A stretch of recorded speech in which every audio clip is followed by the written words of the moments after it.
নেই গুরুদেব, ভোট ঠিকঠাক ঢুকছে, সবকিছু তো আমাদের আন্ডারে আছে। তারপর আবার কত টাকায় কথা বলছে, টাকায় ঢেকে দিচ্ছি টাকা সবকে। এই ঝাড়ু পোছা ঝাড়ু পোছা ঝাড়ু আরে পোছা। দাঁড়াও, দাঁড়াও, ভোটের দিনও ব্যবসা? ব্যবসায় না বেরিয়ে খাবো কি দাদা? হয় লাও দাদা, এটা ভালো মন্দ খাবে আর আমাদের পার্টিকে 2 নম্বরে ভোটটা ঢুকান দিবে, বুঝলে?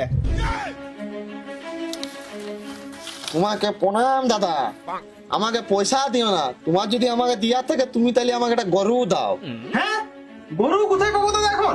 পাবো মানে সামনে ঘোড়া ধরার হাট চলছে, ওখান থেকে কিনে এনে দাও।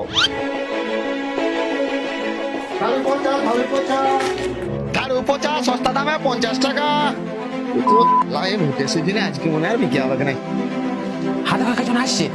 এ দাঁড়া দাঁড়া দাঁড়া দাঁড়া দাঁড়া। কত দিল ওরা? 1000 দিতে ছিল, আমি লিয়ে নাই। আমি আগেই জানতাম ওরা পারবে কি নাই। তুমি বরং এক কাজ করো, এই 2000 টাকাটা রাখো আর আমাদের পার্টিকে 3 নম্বরে ভোটটা যায় ঢুকাই দিবে যাও। না দাদা, টাকা তো আমি নিতে পারবো না। তুমি যখন আমাকে দিবে একটা গরুই দাও। গরু? তাও আবার আজকের দিনে?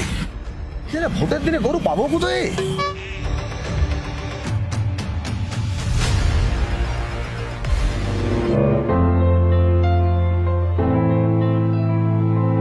দাদা, গরু পালম না, বহু দাম, 15-16 হাজার টাকা দাম।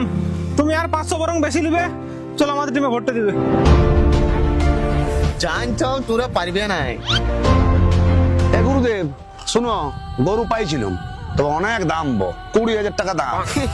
তুমি বরং আর 1000 লাও, আমাদের পার্টিকে ভোটটা ঢুকান দিবে। তাহলে তোরা কি আমাদের মতো সাধারণ মানুষকে বোকা চোদা ভাবিস? তাহলে 20,000 টাকা নিয়ে একটা গরু কেনার ক্ষমতা নাই, আর 2,000 টাকা নিয়ে মানুষ কিনতে আইসু। আচ্ছা ছাড়, ব্যবসা যেতে হবে।